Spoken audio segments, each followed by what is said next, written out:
2,000 years later. Nako. Naputol yung kable guys. Saan sa naputolan naga? Yung clutch cable pala guys. Naputol. Kaya lakad-lakad na lang tayo doon sa may shop doon sa unahan. Ay, swerte. Mabutit malapit na tayo sa shop. Doon lang kami guys. Doon sa may anong tawag dyan? Sa may stoplight na putulan.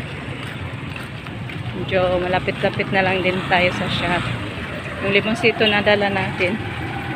Pinagakarga ni Rico.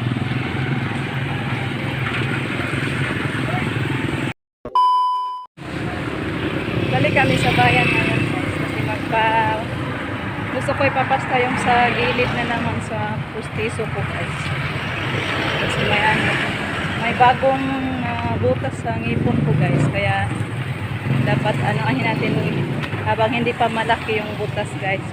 Kasi simula pa lang din palagi na siyang sakit.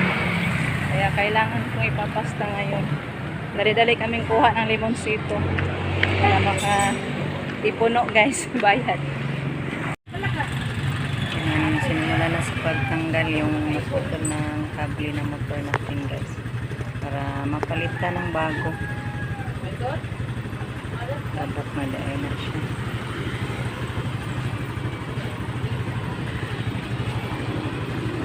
Hindi ko andun pa guys sa loob.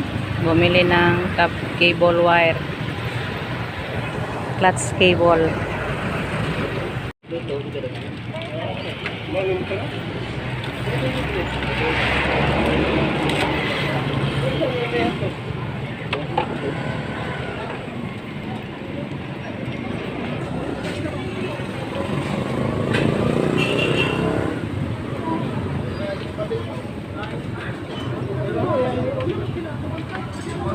Kabili na si Rico ng bagong cable guys. Kable para sa clutch kable. Lipat ay ano na, kabit na. Ang mekanik ko.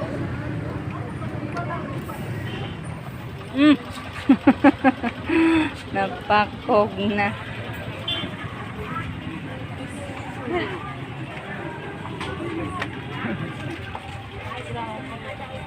Kilohonon pa na ma'am. O pa na kilo. Ayaw mamo. Thank you Lord. Binili niya sa lahat sa customer natin yung limonsito nating dala guys. Naning kamot nga makain kam. Ando naman din sa motor. Ang hingi na. Sa parte yung motor guys. Ayan, nadala natin. Lamas na lang. Igo na lang halin. Di malasa. Ngayon guys, dito na tayo sa loob. Sa loob ng clinic. May ano pa, may customer pa doon si Doc. So, hintay na lang tayo dito guys. Yung sa gilid niya. Dito yung sila guys. Yung naikabitan sa pustiso ba. Kaya matakot tayo guys pag mabunot na. So, malaki na ang problema kasi parang baguhin lahat yung pustiso natin sa baba. Kaya dapat ano na lang guys, i-save muna para ma-save din yung pustiso natin. Kasi mahal talaga yung pustiso guys. Hindi sa atin na gasto yung pustiso natin. Ay po tita, nagka-problema na naman yung ngipon ko tita. Kaya ay paano natin, pa-save natin ngayon. Hintay-hintay na lang tayo guys kasi may ano pa sila, may customer. 2,000 years later. Yan guys, tapos na napastahan. Parang ano lang niya guys, temporary muna kasi ano daw nasa ilalim na. Akala ko ano lang, kunti lang. Ako nasa ilalim na pala guys, nasa root na sa ngipin. Temporary pa niya ngayon sa pasta guys. Bili tayo ng ipang takip sa ating lamesa guys. Para may bago na yung takip sa may cover sa lamesa natin. So yan guys, ito na tayo sa bahay. Yan ang hipon ko guys. Napastahan siya guys. Pero yung ano lang, temporary na pasta. Kasi akala ko din is 800 pa yung pasta nila. Tumaas na pala. Naging 1,2 na. Kaya hindi nakakasya din yung budget natin guys. So, temporary na lang kasi 500 yung pinabayad ni dentist sa atin sa temporary pasta.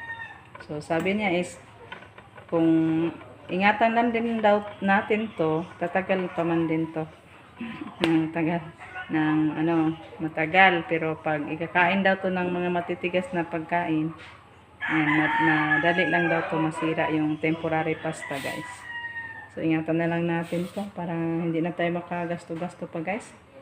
Grabe na dyan yung ipon, naghana na dyan yung problema niyang ipon.